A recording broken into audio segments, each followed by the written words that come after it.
ലോകാവസാനം അടുക്കുമ്പോഴേക്കും യൂഫ്രട്ടീസ് നദി വറ്റിത്തുടങ്ങുമെന്നാണ് ബൈബിളിലുള്ളത്. ഇപ്പോൾ കേൾക്കുന്നത് യൂഫ്രട്ടീസ് നദി വറ്റിത്തുടങ്ങുന്നു എന്നാണ്. എന്ന് പറഞ്ഞാൽ പേടിക്കേണ്ടതുണ്ടെന്നാണോ?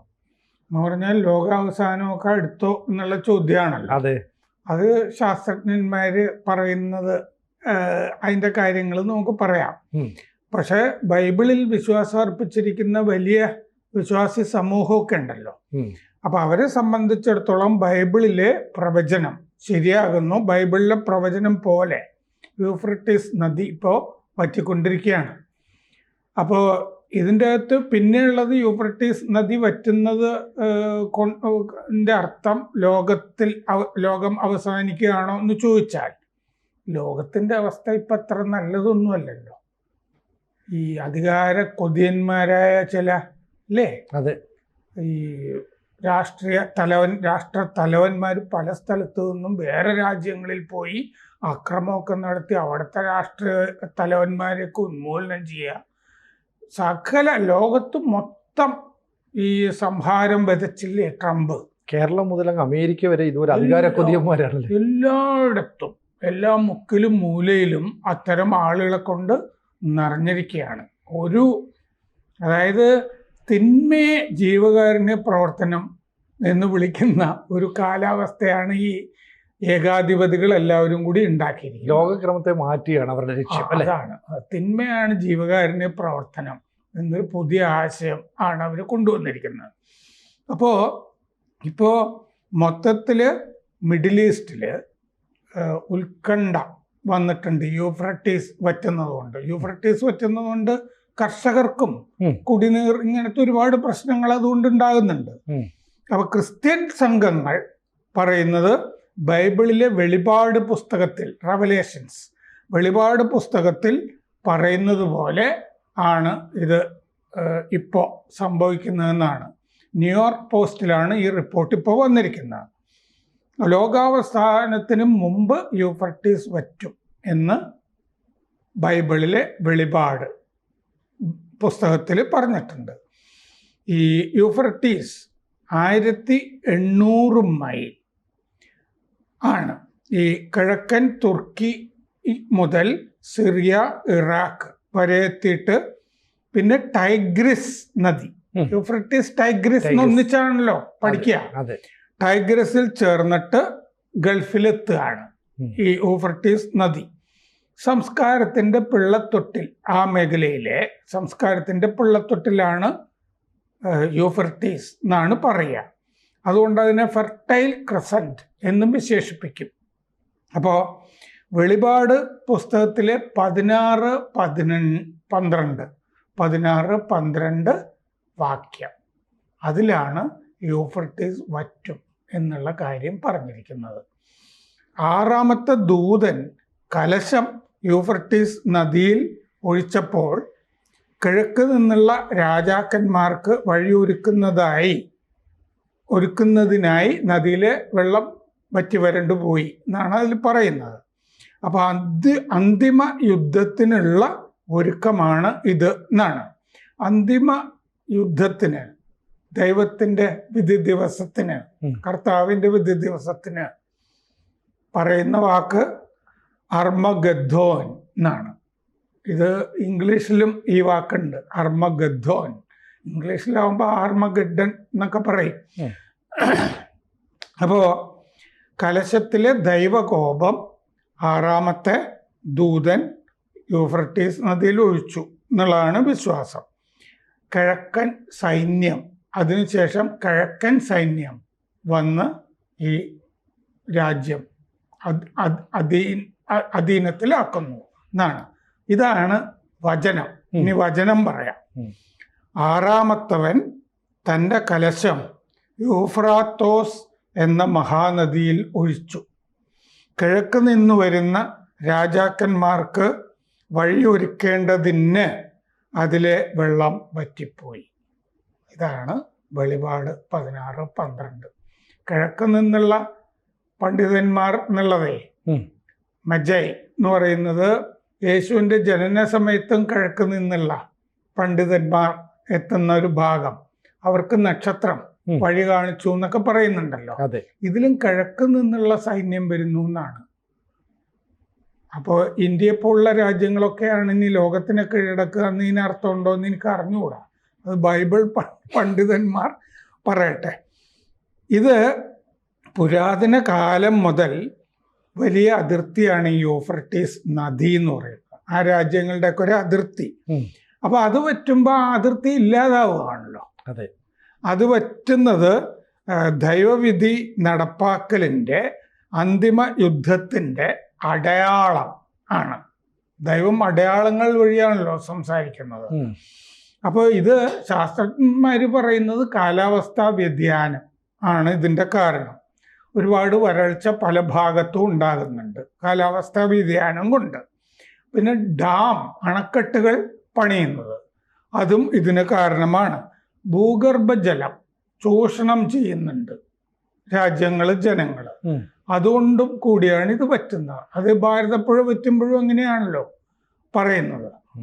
അപ്പോൾ 2013 നാസയുടെ ഒരു പഠനത്തിൽ ടൈഗ്രിസ് യൂഫ്രട്ടീസ് സമതലം 117 മില്യൺ ഏക്കർ അടി ഫീറ്റ് കുടിനീർ 2003-2009 കാലത്ത് 6 വർഷം കൊണ്ട് നഷ്ടമായി, കുടിവെള്ളം ഇല്ലാതായി ഈ പ്രദേശത്ത് നിന്ന് നാസയുടെ പഠനത്തിൽ കണ്ടിട്ടുണ്ട്.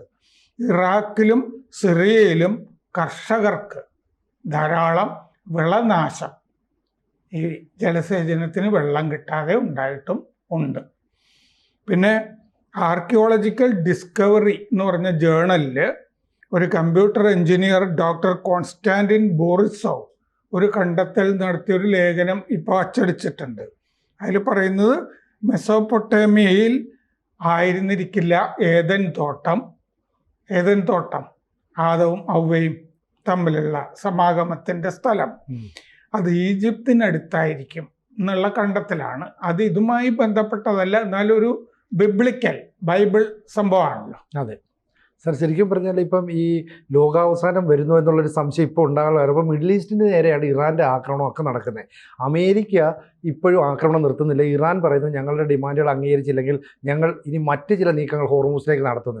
ചുരുക്കം പറഞ്ഞാൽ ഒരു ലോകാവസാനം സംഭവിക്കാനുള്ള കാര്യങ്ങളൊക്കെ ഇവിടെ ഉരുത്തിരിഞ്ഞ് വരുന്നുണ്ട്. കാരണം ഇറാൻ പറഞ്ഞിട്ടുണ്ട് അമേരിക്കയ്ക്ക് ഇസ്രായേൽ ഒരു സർപ്രൈസ് തരുന്നുണ്ടെന്ന്. ഈ സർപ്രൈസ് ആറ്റം ബോംബ് വല്ലതും ആണെങ്കിൽ കാര്യങ്ങൾ നമ്മൾ വിചാരിക്കുന്ന പോലെ അല്ലല്ലോ. അത് പിന്നെ പുതിയ ആയുധങ്ങൾ 2 നമ്മൾ നേരത്തെ ചർച്ച ചെയ്തിരുന്നു. അമേരിക്ക പ്രയോഗിക്കുന്നതും ഇറാൻ പ്രയോഗിക്കുന്നതും ഒക്കെ ഹൈപ്പർസോണിക് മിസൈലും ഒക്കെയാണ്. ഒരെണ്ണം അന്തർവാഹിനിയിൽ വെള്ളത്തിൻ്റെ അടിയിൽ കൂടി പോയി മറ്റേ വിമാനവാഹിനികളെ തന്നെ ചെത്തി കൊണ്ടുപോകുന്ന ആയുധവും ഒക്കെ ആണെന്ന് പറഞ്ഞിട്ടുണ്ട്.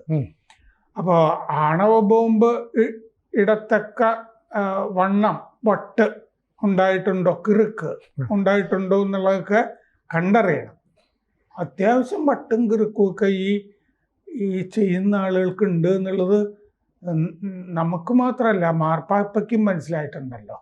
അമേരിക്കക്കാരനായ മാർപ്പാപ്പയും ട്രംപിൻ്റെ പോക്ക് ശരിയല്ല. അദ്ദേഹം ഇറാന്റെ പക്ഷത്താണല്ലോ നിൽക്കുന്നത്.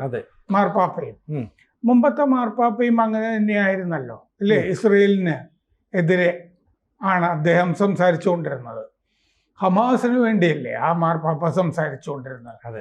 അപ്പോൾ ഈ പറഞ്ഞതുപോലെ തിന്മയാണ് ജീവകാരുണ്യ പ്രവർത്തനം എന്നീ അധികാരികൾ പറയുന്നത് ഈ വെളിപാട് പുസ്തകമൊക്കെ കാണാപ്പാടമായിട്ടുള്ള മാർപ്പാപ്പയ്ക്കൊക്കെ വളരെ കൃത്യമായിട്ട് മനസ്സിലായിട്ടുണ്ട് എന്നാണ് നമ്മൾ അറിയുന്നത്.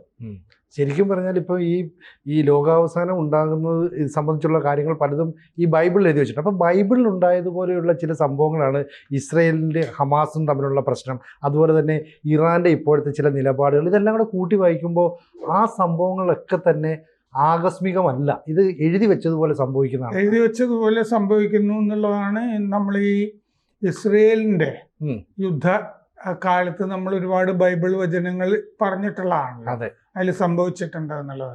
ഈ ബൈബിൾ പോലുള്ള ഗ്രന്ഥങ്ങളുടെയൊക്കെ ഗുണം എന്താന്ന് വെച്ചാൽ നമ്മൾ ആ ഒരു വചനം, ഒരു വാക്യം കിട്ടിയാൽ ആ അർത്ഥത്തിൽ തന്നെ അല്ല ഇത് പലപ്പോഴും എടുക്കേണ്ടത്. ഇത് ഈ പ്രതീകാത്മകമായിട്ടാണ് അതിൻ്റെ അകത്തേക്ക് ബിംബകൽപ്പനകളാണ് ഇതൊക്കെ. അത് ഇന്റർപ്രറ്റ് ചെയ്യുന്നതിനകത്തുള്ള വ്യത്യാസം. ഇന്റർപ്രറ്റ് ചെയ്യുന്നതൊക്കെ എങ്ങനെയാണെന്നൊക്കെ ഉള്ള അനുസരിച്ചിരിക്കും. ഇപ്പോൾ കിഴക്ക് നിന്നുള്ള രാജാക്കന്മാർ എന്നൊക്കെ പറയുന്നതൊക്കെ ഇത് ബിംബ കൽപ്പനകളാണ്. ഇതെന്താണ് ഏതാണ് എന്നൊക്കെ ഉള്ളത്. അത് സൈന്യം എന്ന് പറയുന്നത് ഒരു ഇന്റർപ്രിട്ടേഷനാണ്. ഞാൻ പറഞ്ഞില്ലേ, ഇത് അതിർത്തിയാണ്, ഇത് വരുന്നത് കിഴക്ക് നിന്നുള്ള രാജാക്കന്മാർ എന്ന് പറയുന്നത് സേനയാണെന്നൊക്കെ ഉള്ളത് ഇന്റർപ്രിട്ടേഷൻ്റെ ഭാഗമായിട്ടാണ് വരുന്നത്. അപ്പോൾ സത്യത്തിൽ ഇത് പഴയ നിയമത്തിലെ ഒരു പ്രവാചക ശബ്ദമാണിത്, മുന്നറിയിപ്പുമൊക്കെയാണ്. ലോകം അങ്ങനെ അപായത്തിന്റെ വഴിക്കാണ് സഞ്ചരിക്കുന്നത് എന്നുള്ളത് നമ്മളും ഇല്ലേ, നമ്മുടെ അടുക്കളകളിലും നമ്മൾ അനുഭവിക്കുന്നുണ്ട് അല്ലേ. നമ്മുടെ വീടുകളിലെ സ്ത്രീകൾ കുറച്ചും കൂടി കൂടുതലായിട്ടും ഒക്കെ ഇതൊക്കെ അനുഭവിക്കുന്നുണ്ട്.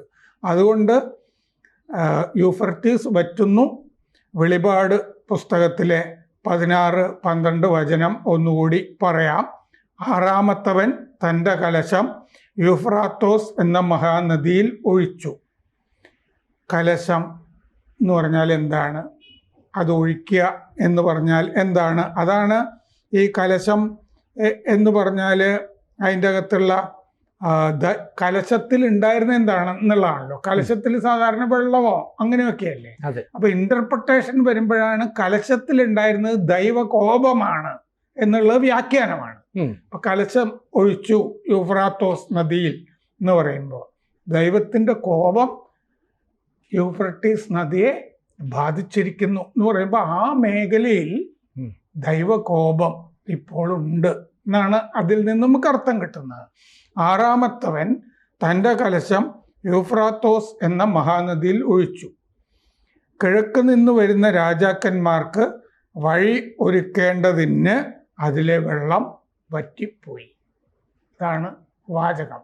ഒരുപാട് വ്യാഖ്യാനങ്ങൾക്ക് പഴുതുള്ള ഒരു വാക്യമാണ്. കാരണം 6-ാമത്തവൻ എന്നൊക്കെ പറഞ്ഞാലൊക്കെ ഇതെന്താണ് ഏതാണ് എന്നൊക്കെ ഉള്ളതൊക്കെ കൂടുതൽ അത് ആ ബൈബിൾ പണ്ഡിതന്മാരുമൊക്കെ വിശ്വാസികളോട് പറയേണ്ട ഘട്ടമാണ് ഇത്. കൂടുതൽ വാർത്തകളും വിശേഷങ്ങളും നിങ്ങളിലേക്ക് എത്താൻ ABC മലയാളം സബ്സ്ക്രൈബ് ചെയ്യുക, ബെൽ ബട്ടണും അമർത്തുക.